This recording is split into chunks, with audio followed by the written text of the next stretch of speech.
Pendant longtemps, à l'instar de nombreux pays africains, le Bénin semblait presque étranger à la révolution du podcast, mais quelque chose a changé. Aujourd'hui, que vous soyez une célébrité établie ou une voix émergente, le podcast est devenu le terrain de jeu privilégié pour opiner sur tout et sur rien, des confidences légères aux débats passionnés sur le féminisme en passant par les coulisses de l'industrie musicale. Tout y passe et transforme ce format en la nouvelle hype du moment. Alors, comment expliquer cette effervescence soudaine? Qu'est-ce qui a propulsé le podcast béninois sur le devant de la scène? C'est ce que nous allons essayer de comprendre ensemble avec un invité que vous connaissez bien, sans doute, Daniel Balan, Nasty Nesta. Bonjour et bienvenue. Bonjour Herman, comment vas-tu? Ça va et toi? Très bien. Mais c'est un plaisir de te recevoir sur Bonjour le Bénin. C'est un plaisir d'être là. On te connaît plus sous ta casquette de rappeur. Aujourd'hui, tu nous montres un autre visage, celui de podcasteur. Tu es le promoteur du Cotonou Boy Media, déjà, qui est une plateforme qui cumule, on va le voir, plus de 5000 abonnés déjà sur YouTube. Et tu fais le Cotonou Boy Show, qui est une émission, on va dire, un podcast qui est diffusé sur les réseaux sociaux. Exactement. Alors, quand on parle de Cotonou Boy Show, avant d'entrer de plein pied dans la discussion, on va voir à peu près ce que ça représente en visuel. Regardez le Cotonou Boy Show. Oyanambe Nasty Nesta, mes amis, on m'appelle Daniel cause I sleep where the lions eat. Le parcours d'un artiste n'est pas un long fleuve tranquille. Un jour tu es au top, les jours d'après tu doutes, tu deals avec des questions d'argent, avec des questions de contrat. Tu as l'impression que ta carrière t'échappe et comme dirait l'autre, la vie ici-bas c'est pas le lait. Et c'est pas Wilf Enigma qui me démentira. Voilà. Il devait faire les deux dates en même temps. Il faut dire merci à toutes les personnes qui collaborent au projet et à la volonté, à la détermination de chacun d'entre nous. Et je ne vais pas dire qui, quoi, comment. C'est par rapport à des petits soucis qu'il y a eu que malheureusement, il n'a pas pu faire les deux dates. Troisième moment, il ne se passe pas sur le festival à proprement parler, mais c'est Arya Star qui se balade en Zim. Ah oui, ouais. Ah oui, c'est vrai, c'est vrai. Ouais. Après, c'est une fille du pays. Ouais. Elle a toujours dit que voilà, durant ces années estudiantines, elle était un peu à Cotonou. Ouais. Donc voilà, c'est son pays de cœur. Je pense que les émusions, elle les a toujours pris. Voilà donc à peu près ce à quoi représente le Cotonou Boy Show. Ça fait un moment que tu as démarré. Oui, ça va faire 1 an que j'ai démarré le Cotonou Boy Show. Il faut dire, pour recontextualiser, le Cotonou Boy Show, de base, c'est une émission radio. D'accord. Que je fais sur Bip Radio, que je salue, big up à monsieur Aplogan, qui m'avait sollicité pour faire une émission culturelle sur cette radio. Et sur cette émission, je recevais des artistes et des entrepreneurs pour qu'ils parlent de parcours. Et d'où est-ce que le podcast est parti? C'est qu'à la radio, on a un format.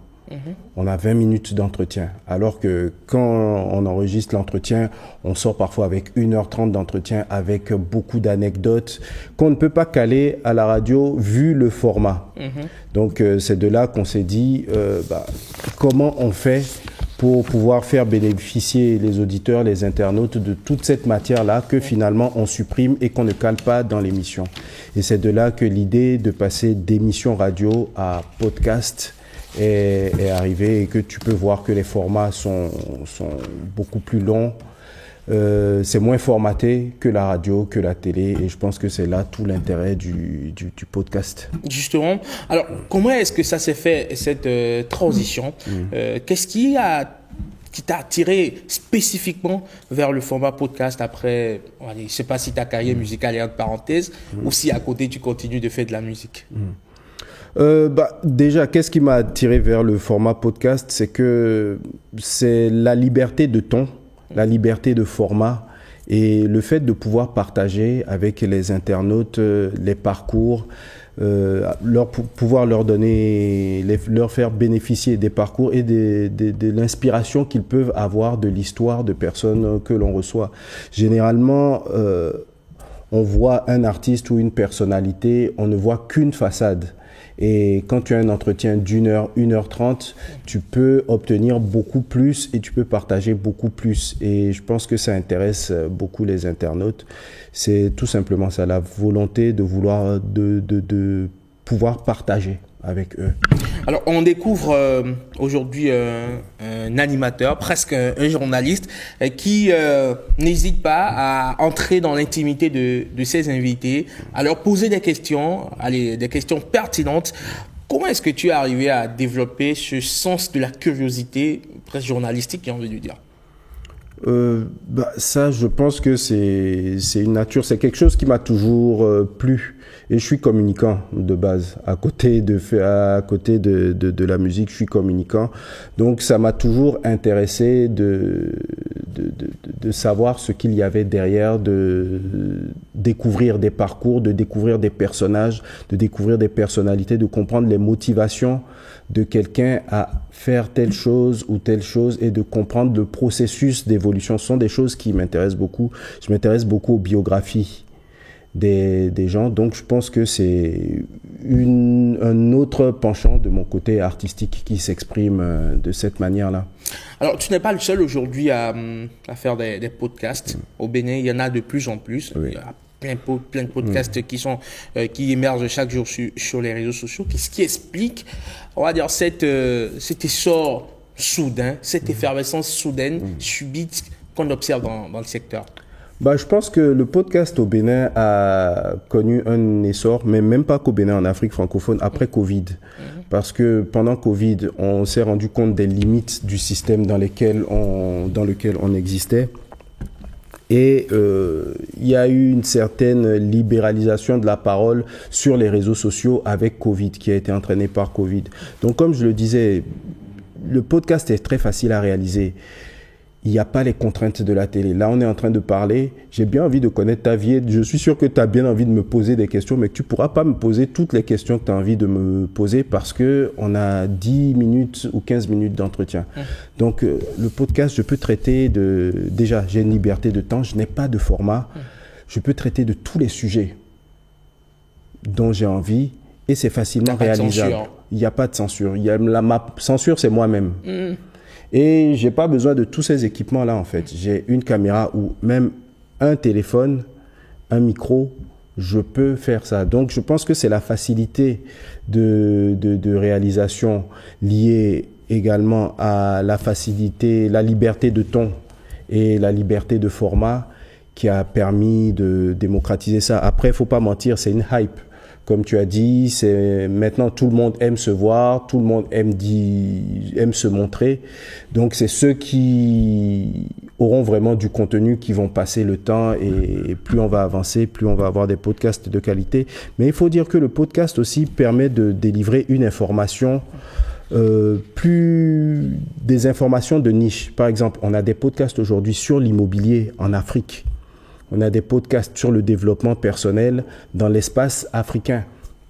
Donc, je pense que les créateurs de contenu aujourd'hui, grâce au podcast, arrivent à donner un narratif ou à changer le narratif ou créer un narratif africain qui correspond à notre réalité, qui correspond à notre environnement. Alors, quand on s'investit dans quelque chose, forcément, on s'attend à des retombées économiques. Quel est le modèle économique qui sous-tend, d'accord, le secteur du podcast, on peut appeler le secteur du podcast au Bénin, parce que j'essaie d'imaginer à peu près comment est-ce qu'on arrive à se faire de l'argent, à payer des équipements, l'équipe technique qui travaille. Comment est-ce qu'on fait, si tu peux nous en parler un peu? En fait, le podcast est généralement sur le web, donc c'est le même modèle économique qu'a fait naître le web qui sous-tend le podcast. C'est-à-dire le web où les contenus web sont monétisables par l'attention. C'est l'attention que tu génères que tu peux monétiser. Donc, on a commencé il y a quelque temps, on a 5000 abonnés. Nos abonnés sont localisés à des endroits donnés. Ce sont ces statistiques-là qu'on vend. Comme la télé vend de l'audimat, le podcast vend de l'audimat en fait. Donc, tu vends cet audimat à des entreprises qui sont intéressées à faire passer leur message sur cet audimat-là. C'est tout simplement ça. Donc, ça va être du placement de produits, ça va être de la publicité, mais sur ces formats-là. Est-ce que ça génère suffisamment de fonds pour pouvoir s'auto-financer et faire du profit? Ça peut. Au Bénin, je ne sais pas. Pour ma part, pas encore. mais on y travaille et on n'a pas de doute que dans quelques temps, très tôt, très vite, ça va pouvoir générer assez de revenus pour qu'on puisse lancer d'autres podcasts. Mais c'est le lieu pour moi de remercier des partenaires qui m'accompagnent. Donc, et aujourd'hui au Bénin, on a une économie du podcast qui est en train de naître. Il y a plusieurs studios professionnalisés qui sont dédiés au podcast qui sont en train de naître, dont Wincast Studio, avec lequel je produis le Cotonou Boy Show. Donc, et il y en a plein, vous pouvez chercher sur les réseaux. Il y en a qui sont de plus en plus équipés et qui ont des standards internationaux aujourd'hui, parce que le podcast, c'est un format international. Et voilà.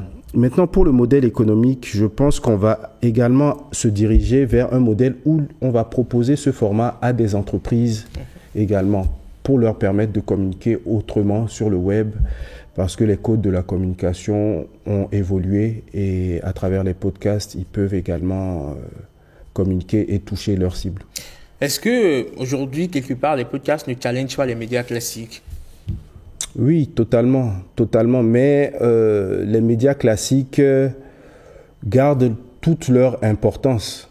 Maintenant, je pense que c'est aux médias classiques de s'adapter au nouveau monde dans lequel on est. C'est-à-dire, les podcasts répondent à une problématique à laquelle les médias classiques n'ont pas trouvé de solution. Je pense que c'est essentiellement celle du format et du ton. Imaginez quand même être à la télé, avoir une émission de 2 heures où il n'y a qu'une seule personne qui parle. Non, voilà, c'est ça. Donc, mais aujourd'hui, vu que la parole, l'espace médiatique, on va dire, s'est libéralisé avec les réseaux sociaux, et s'il y a des milliers d'internautes qui suivent ça, ça veut dire qu'il y a ce besoin-là également. Peut-être que les grilles des médias traditionnels ou des médias classiques ne sont pas adaptées à ce type de format-là, et c'est là que les podcasts interviennent. Mais je pense que les médias traditionnels doivent aller sur le web et proposer également, ils ont la latitude de proposer ce type de format qui conviennent au web et pas forcément à la télé ou à la radio. On remarque aujourd'hui que c'est un format qui intéresse beaucoup de monde, et même des célébrités ont commencé par créer elles-mêmes leur podcast, que ce soit des footballeurs. On le voit avec le footballeur français Aurélien Tchouaméni qui a créé lui-même The Bridge, où il reçoit donc ses collègues footballeurs. Exactement. Il y a d'autres podcasts à travers le monde. Est-ce que quelque part, au-delà de l'aspect économique, il n'y a pas une forme aussi de reconnaissance? On a envie de se montrer sur les médias, de storytelling qu'on veut mettre en place. En fait, on est à l'ère du storytelling. On est à l'ère où il faut raconter son histoire, où il faut s'approprier son histoire. Et le web permet d'écrire sa propre histoire et de donner sa propre version des faits. Donc je pense que ça fait partie de ce mouvement-là, en fait, la libéralisation des podcasts, le fait que les célébrités elles-mêmes sont des médias à part entière. C'est ça. Aujourd'hui, on n'est plus dans l'ère de la diffusion à sens unique de l'information. Tout le monde est un média. Une fois que tu as ton téléphone, que tu peux l'allumer, que tu peux aller sur une plateforme, tu représentes un média. Donc, raconte ton histoire. Et je pense que ça va aller en augmentant. On aura de plus en plus ce genre de format. Et c'est bien. Mais il y a un problème qui se pose en termes de régulation, parce que vous dites, la seule censure, c'est moi, c'est ce que je définis comme étant ma morale, comme étant mon éthique. Donc, dès lors que tout le monde peut l'ouvrir sur le web, dire tout et n'importe quoi, il y aura un jour un podcast sur comment aller voler. Qu'est-ce qu'on en fait? Non, il doit sûrement y en avoir, parce que tu peux faire des podcasts sur toutes les thématiques possibles et imaginables. Donc, il doit sûrement y en avoir, mais les réseaux sociaux également s'auto-régulent ou ont leur propre régulation. Il y a des règles communautaires sur chaque réseau social, que ce soit sur Facebook, sur YouTube, sur Instagram, qui permettent de réguler. Il y a des termes que tu ne peux pas employer, ou si tu les emploies, ta vidéo est démonétisée, par exemple. Il y a des thématiques que tu ne peux pas aborder au risque d'être censuré. Et les internautes même peuvent censurer ta vidéo si ils pensent que ton propos choque la communauté. Donc il y a une régulation qui est en cours et je suis sûr que on va aller de plus en plus dans la régulation. Ce sont des choses nouvelles pour le monde entier. Alors on remarque aussi que les thématiques qui intéressent le plus les internautes, ce sont celles qui sont portées vers l'intimité, donc des vedettes, comment est-ce qu'elles vivent, quels sont leurs trains de vie. Est-ce qu'il n'y a pas aujourd'hui, également avec l'arrivée donc des podcasts, l'essor des podcasts, une forme de voyeurisme presque qui s'installe? Totalement, mais bon, s'il y a du voyeurisme, ça veut dire qu'il y a quelqu'un qui montre quelque chose. Donc c'est ce que tu montres qu'on va regarder. Donc il y a beaucoup de podcasts où il y a beaucoup d'affluence sur tout ce qui est divertissement, voyeurisme, showbiz, tout ça, mais ce qui est le plus important et ce qui va faire l'avenir du podcast, c'est comme je le disais, ça va être les podcasts thématiques et sur des thématiques de niche. Comme je te disais, il y a de très bons podcasts sur l'immobilier, il y a des podcasts sur l'investissement où tu vas avoir moins de monde, mais c'est beaucoup plus qualitatif et c'est beaucoup plus éducatif. Donc, je pense qu'il y a de tout. C'est comme la société, c'est un grand marché. C'est comme le web, c'est un grand marché, tu as de tout. Maintenant, selon ce que tu cherches, selon ton centre d'intérêt, tu iras trouver. Si tu aimes la spiritualité, il y a des podcasts sur la spiritualité. Si tu veux investir, si tu veux te développer personnellement, si tu es intéressé par la littérature, il y a des podcasts centrés sur la littérature. Donc, c'est vraiment large. Mais bon, c'est comme partout. C'est là où il y a le bruit que la masse va aller et après, il y a un tri qui se fait. On remarque aussi qu'au Bénin, le podcast, dans sa version originelle, donc c'est un format audio, un podcast donc, qui vient donc de la contraction de iPod et broadcast, donc, qui a donné le podcast dans sa version originelle. Ça n'existe pas vraiment au Bénin. Pourquoi? Est-ce que c'est parce que tout le monde veut se faire voir ou c'est parce que c'est pas un format? Enfin, ça demande plus de travail et ça intellectualise un peu trop la chose. Non, je pense que c'est une question d'époque. Parce que quand le podcast est né, le podcast, je pense, doit avoir 15 ans d'existence dans son format originel où c'était audio, où tu l'écoutais sur ton téléphone et tout. Mais quand il a pété au Bénin, il avait déjà basculé. Le podcast en général avait déjà basculé en format vidéo. Donc, je pense qu'on a juste pris le train en marche et qu'on s'est adapté à ce qu'il y avait déjà. Et la vidéo vend plus aujourd'hui. Aujourd'hui, on entend de l'image. Donc, j'aime bien l'expression, on entend de l'image. Oui, c'est exactement dans ça qu'on est. C'est plus facile à vendre une image que simplement un audio. Donc, ça touche plus et les réseaux sociaux s'y prêtent plus. On a TikTok sur lequel tu peux balancer des extraits. Tu as YouTube qui est la plateforme par excellence de diffusion du podcast. Sur Facebook également. Aujourd'hui, on est dans l'ère de l'image. Donc, c'est normal. Alors, je vais te poser la question fatidique. Est-ce qu'avec ce qu'on observe aujourd'hui, c'est la ruée vers l'or? La ruée vers l'or, je sais pas. Parce que il faudra être créatif. Il faudra être pertinent sur les sujets qui vont être abordés et il faudra avoir une véritable réflexion stratégique et économique derrière le podcast que tu montes. C'est comme quand tu lances un média.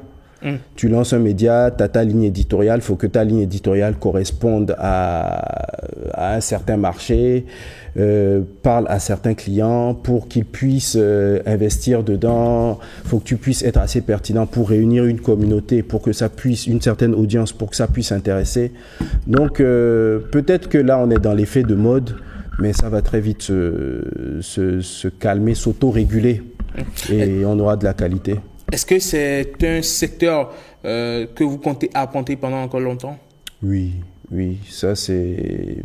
Pour moi, les nouveaux médias se trouvent là et il y a vraiment beaucoup de thématiques à aborder, surtout pour écrire notre histoire, raconter notre narratif. Quand je dis écrire notre histoire, ça peut être notre histoire au sens traditionnel du terme, mais écrire nos réalités, raconter nos réalités, raconter comment nous vivons, comment nous travaillons, pouvoir éduquer.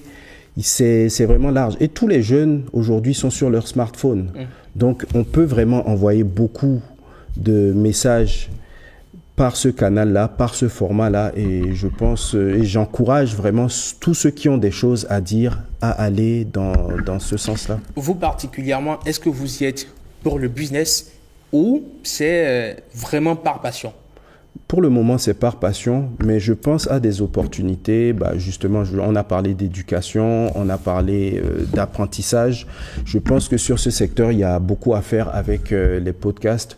Pour le moment, ça me fait kiffer de parler, de découvrir des parcours et de partager ça avec les internautes. Mais nous sommes en réflexion pour proposer des podcasts plus éducatifs, plus instructifs. Merci beaucoup d'être passé sur Bonjour le Bénin, évoquer la question avec nous. Ça fait énormément plaisir. On vous souhaite beaucoup de courage pour le Cotonou Boy Media qui produit le Cotonou Boy Show. Et avec votre statut, vous arrivez quand même à avoir des invités de niche qui échappent même aux médias, de grandes figures qui ne veulent pas venir dans les médias, mais qui préfèrent aller chez Nasty Nesta. On est un peu jaloux quand même. Non, faut pas. Faut qu'on fasse un podcast ensemble. Donc, je passe un message.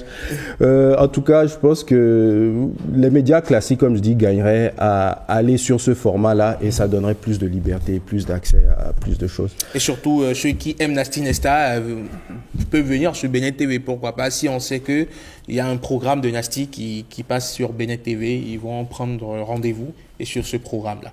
Affaire à suivre. Merci beaucoup pour l'invitation. Allez, merci, bonne journée et vous passez une excellente suite de semaine. Bon.